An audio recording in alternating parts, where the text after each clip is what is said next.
नमस्कार दोस्तों, आज 8 मई है और 8 मई के करंट अफेयर से जितने इम्पोर्टेंट क्वेश्चन बनते हैं उनको इस वीडियो में हम पढ़ेंगे और साथ के साथ उनको डिटेल में भी जानेंगे।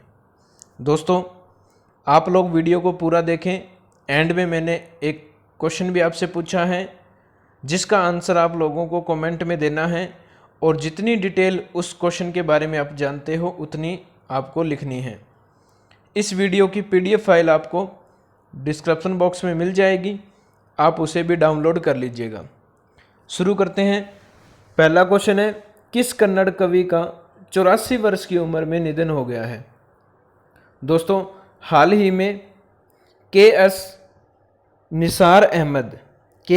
निसार अहमद जो कि कर्नाटक के कवि और प्रोफेसर हैं, जिनका हाल ही में निधन हुआ है। ये कन्नड़ भाषा के कवि हैं जिनका निधन 3 मई को हुआ है।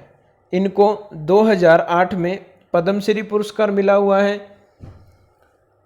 अगर हम कर्नाटक की बात करें तो कर्नाटक की जो राजधानी है वो है दोस्तों बेंगलुरु। यहाँ के जो CM हैं वो है BS येदियुरप्पा। कर्नाटक के गवर्नर हैं विजूभाई वाला। यहाँ की जो ऑफिशियल लैंग्वेज है वो है दोस्तों कन्नड़ और वर्तमान में कर्नाटक हाईकोर्ट के मुख्य न्यायाधीश हैं अबे श्रीनिवास ओका। अगले क्वेश्चन की बात करें, विश्व एथलेटिक्स दिवस कब मनाया जाता है? विश्व एथलेटिक्स दिवस जो है दोस्तों वो हर वर्ष 7 मई को मनाया जाता है। इस दिवस का मनाने का उद्देश्य है युवाओं के बीच में खेलों को, यानी जो एथलेटिक्स खेल हैं उनको लोकप्रिय बनाना। और इस दिवस की जो शुरुआत है वो हुई है 1996 में और ये जो दिवस है ये मनाया जाता है IAAF द्वारा इसको सेलिब्रेट किया जाता है। अगर हम IAAF की बात करें तो इसकी फुल फॉर्म है international association of athletic federation, जिसकी स्थापना 12 जुलाई 1912 को स्टॉकहोम स्वीडन में हुई है और इसका वर्तमान में मुख्यालय है मोनाको में, जिसके अध्यक्ष हैं सेबास्टियन कोए जो हैं वो IAAF के अध्यक्ष हैं। हर वर्ष 7 मई को विश्व एथलेटिक्स दिवस मनाया जाता है। अगले क्वेश्चन पे आते हैं, हाल ही में किस भारतीय अमेरिकी को IBRD के प्रतिनिधित्व के रूप में नामित किया है? दोस्तों, भारतीय मूल के अमेरिकी नागरिक को international bank of reconstruction development के प्रतिनिधित्व के रूप में नियुक्त किया गया है अशोक माइकल पिंटो को। अशोक माइकल पिंटो की नियुक्ति डोनाल्ड ट्रंप द्वारा की गई है और इनका इस पद के लिए जो कार्यकाल है वो रहेगा 2 साल का। इनसे पहले इस पद पे जो थे वो थे दोस्तों एरिक बेथल, जिनका स्थान अब अशोक माइकल पिंटो लेंगे। अशोक माइकल पिंटो के बारे में बता दूं, अशोक माइकल पिंटो अमेरिका के पूर्व राष्ट्रपति जॉर्ज W बुश के विशेष सहायक भी रह चुके हैं। IBRD की बात करें तो IBRD जो है वो international bank of reconstruction and development, जिसकी स्थापना 1944 को की गई है और वर्तमान में इसका जो मुख्यालय है वो है वाशिंगटन DC के अंदर। IBRD के जो सदस्य देश हैं वो हैं दोस्तों 189 और इसके अध्यक्ष हैं डेविड मालपास जो हैं वो वर्ल्ड बैंक के अध्यक्ष हैं और वर्ल्ड बैंक का ही अभिन्न अंग है IBRD जो है वो विश्व बैंक का अभिन्न अंग है और इसके अध्यक्ष डेविड मालपास हैं। अगला क्वेश्चन है, हाल ही में किस भारतीय अमेरिकी को OECD दूत के रूप में नियुक्त किया है? दोस्तों, भारतीय मूल की अमेरिकी नागरिक हैं मनीषा सिंह, जिनको OECD में दूत नियुक्त किया गया है।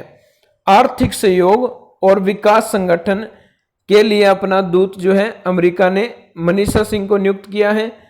मनीषा सिंह इससे पहले आर्थिक और व्यवसायिक मामलों की राज्य सचिव थी। दोस्तों, OECD जो है organisation for economic cooperation and development, जिसकी स्थापना 16 अप्रैल 1948 को हुई है, जिसका मुख्यालय पेरिस फ्रांस के अंदर है, जिसके अंदर कुल सदस्य देश जो हैं वो हैं 37। इसके वर्तमान में जो अध्यक्ष हैं वो हैं जोस एंजल गुरिरिया। और आपको बता दूं OECD का जो सदस्य देश है 37, उसमें भारत नहीं है, भारत इसका सदस्य नहीं है। इसके जो सदस्य देश हैं वो केवल विकासशील कंट्री है, सॉरी विकसित कंट्री है, विकासशील कंट्रियां। भारत एक विकासशील देश है और इसके जो सदस्य हैं वो केवल विकसित देश हैं।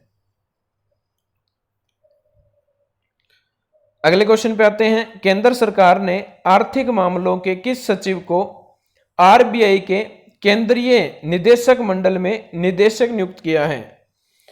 दोस्तों, हाल ही में आर्थिक मामलों के सचिव नियुक्त हुए हैं तरुण बजाज, और तरुण बजाज को ही RBI के केंद्रीय निदेशक मंडल में निदेशक नियुक्त किया गया है। और तरुण बजाज जो है वो अतनु चक्रवर्ती का स्थान लेंगे। अगर हम RBI की बात करें तो केंद्रीय भारतीय बैंक, जिसकी स्थापना 1 अप्रैल 1935 को हुई, जिसका मुख्यालय मुंबई महाराष्ट्र में है और वर्तमान में इसके गवर्नर हैं Shaktikanta Das. Reserve bank of India के गवर्नर शक्तिकांत दास, जो कि 25वें नंबर के गवर्नर हैं। अगला क्वेश्चन है, हाल ही में इराक के नए प्रधानमंत्री कौन बने हैं? दोस्तों, इराक के प्रधानमंत्री बने हैं मुस्तफा अल कादेमी। मुस्तफा अल कादेमी जो है इराक के प्रधानमंत्री बने हैं और ये इराक की खुफिया एजेंसी के पूर्व प्रमुख हैं। खुफिया एजेंसी के पद से, प्रमुख पद से इस्तीफा देने के बाद ये प्रधानमंत्री पद पे नियुक्त हुए हैं और इसके लिए इन्होंने शपथ 7 मई को ली है।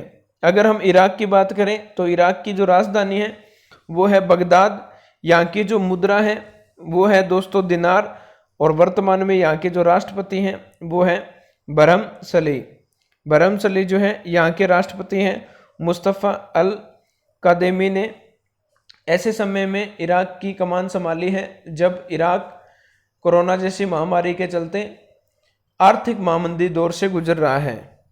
काफ़ी अटकलों के बाद इनकी नियुक्ति हुई है। प्रधानमंत्री पद के लिए इनका चुनाव हुआ है। 7 मई को इन्होंने शपथ ली है। लास्ट वीडियो में मैंने आपसे क्वेश्चन पूछा था, लोकसभा में लोक लेखा समिति का अध्यक्ष किसे बनाया गया है? प्यारे बच्चों, लोकसभा में लोक लेखा समिति का जो अध्यक्ष है वो बनाया गया है कांग्रेस के अधीर रंजन चौधरी को। अधीर रंजन चौधरी को इस समिति का अध्यक्ष बनाया गया है, जिस समिति में कुल 19 सदस्य होते हैं। जिसमें लोकसभा के सदस्य की बात की जाए तो इसमें लोकसभा के 14 सदस्य होते हैं और 5 सदस्य जो हैं वो आते हैं राज्यसभा से। तो कुल इसके अंदर 19 सदस्य होते हैं, 14 लोकसभा से और 5 राज्यसभा से। आज के लिए आपका क्वेश्चन है, किस भारतीय मूल की महिला को न्यूयॉर्क की अदालत में न्यायाधीश के रूप में नियुक्त किया गया है? किस भारतीय मूल की महिला को न्यूयॉर्क की अदालत में न्यायाधीश के रूप में नियुक्त किया गया है? ऑप्शन आपके लिए सरिता कोमती रेड्डी, मनीषा सिंह, गीता गोपीनाथ, तुलसी गेबार्ड। आंसर आप लोगों को कमेंट करना है और जितनी डिटेल इसके बारे में लिख सकते हो आपको कमेंट में लिखनी है। उम्मीद करूंगा वीडियो आपको पसंद आएगी। बहुत बहुत धन्यवाद।